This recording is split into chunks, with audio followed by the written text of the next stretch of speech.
That's stage 2 load shedding. We know that it's going to continue until Eskom tells us otherwise. We haven't had word as yet from Eskom on what the weekend is going to look like. So we presume for now it's going to continue with stage 2 load shedding. And of course the reality is this is how it's going to be for some years to come until new power is generated and on the grid. And while we are really becoming quite used to this reality, a report by the SA National Energy Association suggests we are at an energy risk tipping point. That change is happening, but it's far too slow, and it's happening in silos without the proper strategies in place. I'm joined now by Kiren Maharaj, chairperson of the South African National Energy Association, the organisation representing players in the energy industry. They held their summit this weekend. Thank you so much for joining us, Ms. Maharaj. What is this energy risk tipping point that you speak about in your report? What exactly does that mean? Good evening, Sally, and good evening to the viewers. Thank you very much for giving us the opportunity to talk to you about the work that we've been doing at Sanea for the past 5 years, looking at energy, at risk in the energy sector. So what we've noticed is that the list of risks and uncertainties that we started with when we compiled the first report in 2018 remains fairly consistent. And the reason is that while we have seen some progress in certain areas around moving forward with addressing some of these uncertainties, the change is not quick enough, and the change is not focused at many of the key levers that need to be addressed to ensure that we can mitigate risk in the energy sector and grow towards a sustainable energy sector. All right, so talk to me about some of these key levers. Give me some examples. Okay, so some of the key levers, I think one of the things we've said is long-standing issues around policy need to be addressed. So while there is progress, there's certainly changes to many of the policies, updates to the policies. I think reaching policy certainty, having overarching strategies and documents that guide the decisions in the energy sector is a very important aspect of addressing the risks and moving the sector forward.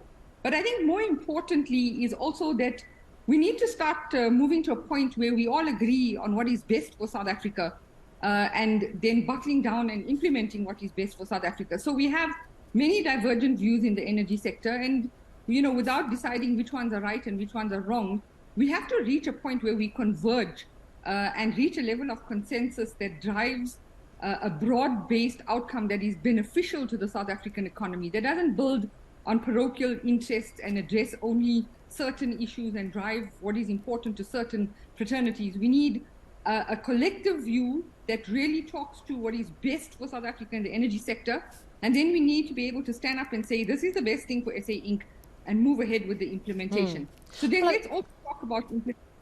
Yeah, I hear you, but I mean, at the same time, government is quite clear. They say we're looking at mixed energy. We basically need energy from everywhere and anywhere we can find it.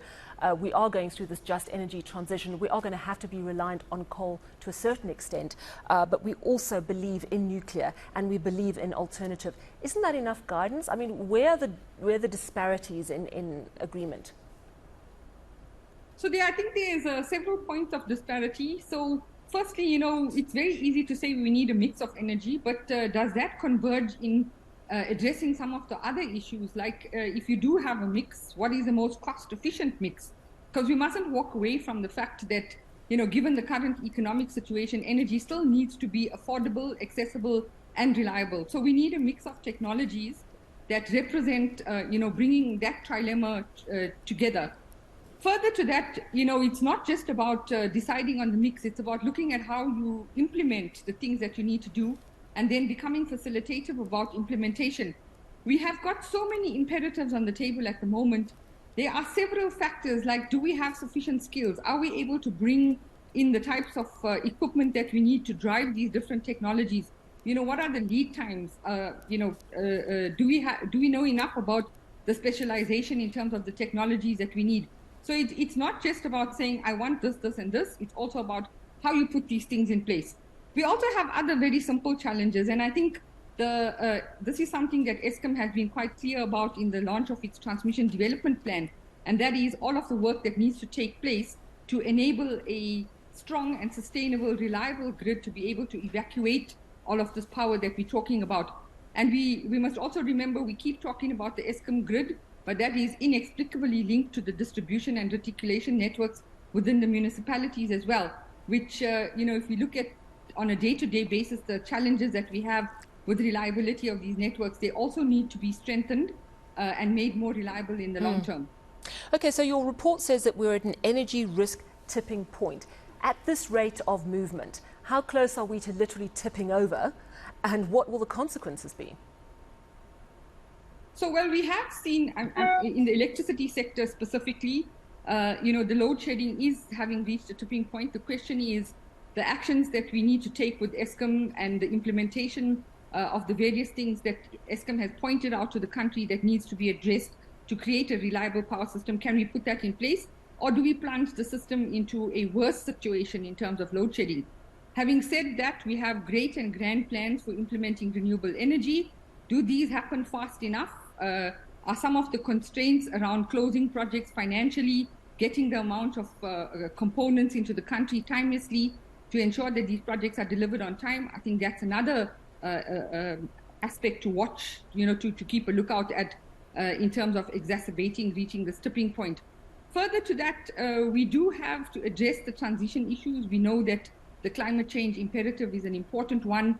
Converting to renewable energy is an important one. But then dealing with the consequences of implementing a just energy transition. And I think it needs to be just beyond just environmental justice. It needs to deal with the social issues, the humanitarian issues, and the economic consequences. So I think there's various things that we need to keep our eye on at the moment. And more than anything else, I think the imperative to make these decisions and to move forward with these decisions. We're having some challenges. We've got, as I said, grand plans for renewable energy, but we have, for example, the risk mitigation round, which hasn't closed completely in almost 2 years. We're still struggling to close round 5 projects, which started off last year. We're already in round 6, and we've now brought all 3 of these programs so close together. The question as to whether we have enough skills and capacity to implement all of this running concurrently is also something that we need to look at. All right, thank you so much. Yeah, highlighting the risks ahead as we try and move as quickly as possible. It has to be done in a coordinated manner. There needs to be policy certainty. Kiren Maharaj, chairperson of the South African National Energy Association.